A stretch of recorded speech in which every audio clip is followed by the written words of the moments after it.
তরমুজের চারা পোকামাকড়ে নষ্ট হয়ে যাচ্ছে।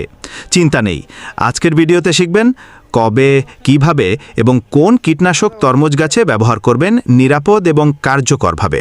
তরমুজের চারা পর্যায়ে সাধারণত থ্রিপস, জাপ পোকা আর লিফ মাইনারের আক্রমণ দেখা যায়। এই পোকাগুলো গাছের পাতা খেয়ে ফেলে আর গাছ দুর্বল করে দেয়। রোপণের 10-15 দিনের মাথায় প্রথম স্প্রে করা উচিত। আপনি ব্যবহার করতে পারেন ইমিডাক্লোপ্রিড 20 SL প্রতি লিটার পানিতে 0.5 মিলি অথবা স্পাইনোস্যাড 48 SC প্রতি লিটার পানিতে 1 মিলি। সকাল বা বিকালে ঠান্ডা সময়ে স্প্রে করুন আর পাতার ওপর নিচ ভালোভাবে ভিজিয়ে দিন। স্প্রে করার সময় অবশ্যই মাস্ক আর গ্লাভস ব্যবহার করুন। 7 দিন পর গাছ আবার পরীক্ষা করুন, প্রয়োজনে দ্বিতীয়বার স্প্রে দিন। সবসময় পরিষ্কার পানি দিয়ে ট্যাঙ্কি ধুয়ে নিন।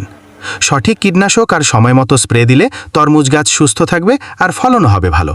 ভিডিওটি ভালো লাগলে লাইক দিন, কমেন্টে জানান আপনার প্রশ্ন আর সাবস্ক্রাইব করুন কৃষি নিয়ে আরও ভিডিও পেতে।